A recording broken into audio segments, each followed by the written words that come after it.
H.R. 1486, the Taking Account of Bureaucrats Spending Act, or TABS Act, is a very simple piece of legislation. All the bill does is reaffirm Congress's power of the purse in relation to the Consumer Financial Protection Bureau, which currently draws its funding directly from the Federal Reserve by subjecting it to the appropriations process. My amendment, in the nature of a substitute, clarifies that the bill level funds the Bureau for fiscal year 2017 with an authorization of $485.1 million.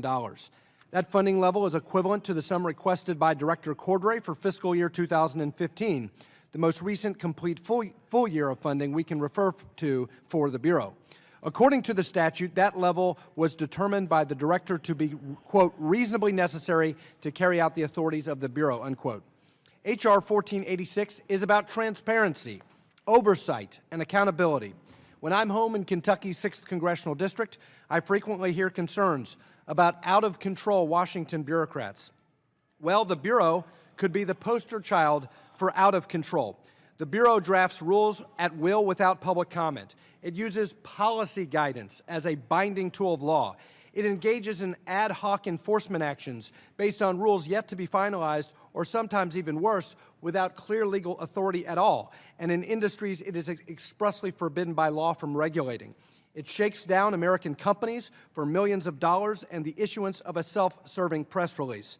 There may be good-natured disagreement about the nature and scope of the Bureau's mission, but surely we can agree that the Bureau, particularly with regard to its spending, should be accountable to someone. In testimony before this committee, both Director Cordray and Federal Reserve Chair Janet Yellen have repeatedly attested to the fact that the Bureau's budget is not subject to review or approval in whole or in part by the Fed. There is no sign-off. There is no oversight by anyone. We know from testimony and by statutory design the Bureau is not subject to accountability to the American people through the representatives in Congress. That's the statutory design. But we would hope that the Bureau would at least be accountable to the source of its funding. And at a time of unprecedented national debt of more than $19 trillion, the lack of oversight of the Bureau's budget is more than just a failing of accountability. It is offensive. Present and future taxpayers are on the hook to repay that debt, and in the meantime, the Bureau has seen fit to waste money at every turn. We are all familiar with the fact that the Bureau spent more than $215 million renovating a building it does not even own and that itself is worth only $153 million. I'm sure taxpayers will be comforted that the Bureau employees are able to enjoy an indoor waterfall, a sculpture garden, and rooftop playground that cost more per foot to construct than did the Bellagio Las Vegas luxury hotel and casino. The Bureau pays many of its employees more than members of Congress, and in some cases a lot more.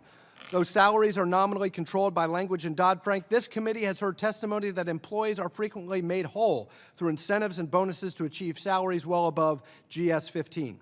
A review by the GAO has found serious internal accounting deficiencies in the Bureau's own implementation of its budget.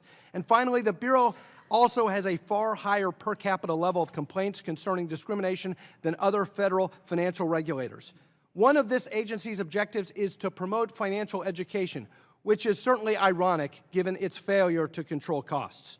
When asked about these matters by members of this committee, Director Cordray has repeatedly refused to answer questions about the Bureau's business, or worse, responded with condescension, knowing that the Bureau may act with impunity since its funding and bad behavior are beyond the reach of Congress or anyone else for that matter. This demonstrates a clear failing of accountability and transparency. The existing structure threatens good governance in a way that should give pause to members of both parties. And there will one day be a new party in the White House and a new director at the Bureau.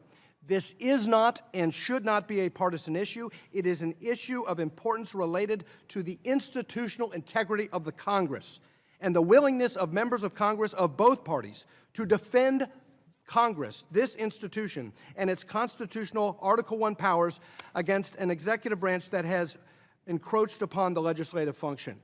As James Madison wrote in Federalist Paper number 58, the power of the purse may in fact be regarded as the most complete and effectual weapon with which any constitution can arm the immediate representatives of the people for obtaining a redress of every grievance and for carrying into effect every just and salutary measure.